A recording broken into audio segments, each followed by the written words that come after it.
Prud'homme, il n'y a plus d'orateurs inscrits sur l'article. Je passe la parole au rapporteur Jean-Baptiste Moreau.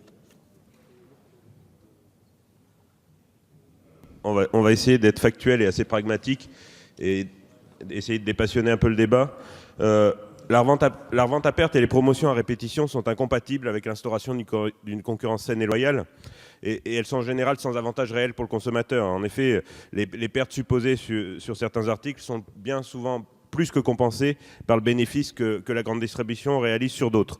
Certains articles de 9 s'inscrivent dans un ensemble de mesures, et comme l'a rappelé Célia Delavergne, c'est pas seul le rehaussement du RCRP ou seul l'encadrement des promotions, mais bien l'ensemble des articulations avec la contractualisation, avec les contrats en cascade qui reprennent les indicateurs de coûts de production tout au long de la chaîne, depuis le producteur jusqu'au distributeur, qui va permettre justement ce fameux ruissellement, et on ne compte pas sur la magie. Vous reparlez, M. Ruffin et M. Prud'homme, des prix planchers. Les prix planchers, c'est juste le meilleur moyen d'avoir un prix plancher et un prix plafond, et c'est vraiment une usine à gaz. En plus, vous favorisez les importations au lieu de favoriser la production française. Quand vous instaurez ce type de mécanisme, on l'a déjà fait par le passé, et ça a juste eu cette conséquence-là, et ça n'a absolument pas résolu les problèmes des producteurs français. L'objectif de l'augmentation du seuil de revente à perte, c'est de contrer la spirale déflationniste sur les produits agricoles et alimentaires et d'annuler la perte de valeur qui leur est associée. La logique des enseignes de distribution est de systématiquement aligner les prix payés à leurs fournisseurs à la baisse.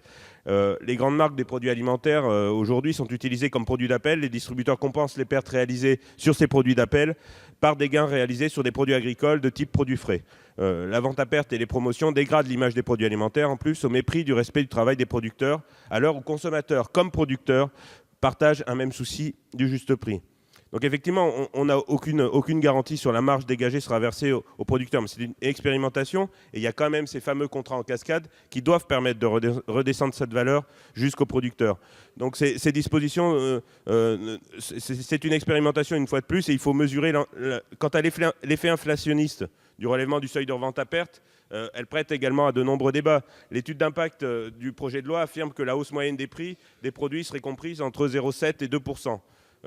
L'étude qui a été sortie par l'UFC Que Choisir et sponsorisée par Michel-Édouard Leclerc nous parle d'une augmentation de 10 à 15%, de 124 milliards. Enfin, c'est des chiffres qui sont complètement aberrants, qui n'ont rien à voir avec la réalité. On comprend bien pourquoi ils ont été utilisés, ça c'est certain, mais ils n'ont absolument rien à voir avec la réalité des choses.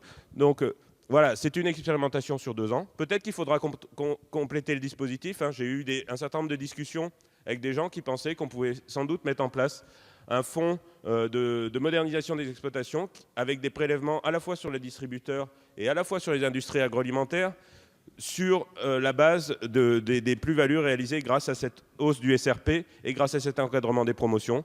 Pourquoi pas? C'est un mécanisme à étudier. Je pense qu'on va y travailler dans les mois qui viennent. Ça peut garantir justement votre fameux redescente de la valeur avec un fonds indépendant qui serait géré en collaboration par l'ensemble des acteurs de la filière et qui pourrait permettre justement cette montée en gamme de l'agriculture. Beaucoup, monsieur le rapporteur. Monsieur le ministre, vous avez la parole.